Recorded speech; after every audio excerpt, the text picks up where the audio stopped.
Details చూద్దాం. Old city ప్రజల చిరకాల స్వప్నం సాకారం కాబోతోంది. మెట్రో రైలు పరుగులు పెట్టేందుకు మార్గం సుగమం అవుతోంది. ఎంజీబీఎస్ నుంచి చాంద్రాయణగుట్ట వరకు 7.5 కిలోమీటర్ల మార్గంలో మెట్రో రైలు విస్తరణ పనులు శరవేగంగా జరుగుతున్నాయి. Hyderabad airport metro limited MD NVS Reddy విస్తరణ పనుల పురోగతిని సమీక్షించి స్థల సేకరణ వేగంగా సాగుతోందని వెల్లడించారు.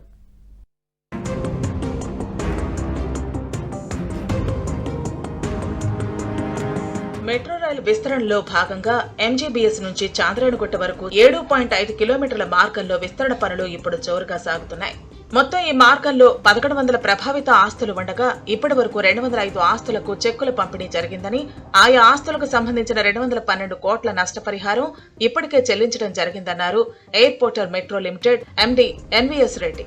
ప్రభావిత ఆస్తుల యజమానులు స్వచ్ఛందంగా స్పందించి ప్రభుత్వం నిర్ణయించిన నష్టపరిహారాన్ని ఆమోదించి ముందుకొచ్చి తమ ఆస్తులను మెట్రో మార్గం కోసం ఇచ్చారని తెలిపారు.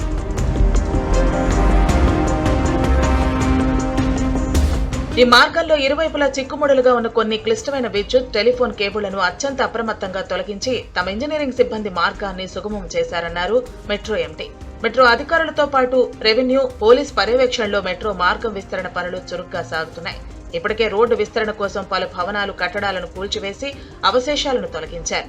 ఈ మార్గంలో ట్రాఫిక్ సమస్యను తగ్గించడానికి రోడ్డు విస్తరణ ఎంతో అవసరమని అధికారులు తెలిపారు. సున్నితమైన కట్టడాలకు ఎలాంటి ముప్పు కలగకుండా అన్ని జాగ్రత్తలు తీసుకుంటున్నారు అధికారులు. రంజాన్ సందర్భంగా విస్తరణ పనుల వేగం కొంత తగ్గినప్పటికీ ఇప్పుడు అవి మళ్లీ పుంజుకుని సజావుగా సాగుతున్నాయి. పాత నగరంలోని చారిత్రాత్మక కట్టడాలకు ఎటువంటి నష్టం జరగకుండా అత్యాధునిక సాంకేతిక పరిజ్ఞానాన్ని ఉపయోగించి మెట్రో పిల్లర్ల నిర్మాణం చేపడుతున్నారు. ముఖ్యమంత్రి రేవంత్ రెడ్డి ఆదేశాల మేరకు త్వరితగతిన పాత నగరం విస్తరణ పనులు పూర్తి చేసి కేంద్ర ప్రభుత్వ అనుమతి రాగానే మెట్రో నిర్మాణ పనులు ప్రారంభిస్తామని ఎన్వీఎస్ రెడ్డి వెల్లడించారు. మెట్రో రైలు అందుబాటులోకి వస్తే పాత నగర ప్రజలకు ప్రయాణ సౌకర్యం మెరుగుపడుతుందని, ఆర్థికంగా అభివృద్ధి చెందుతుందని అధికారులు ఆశాభావం వ్యక్తం చేశారు.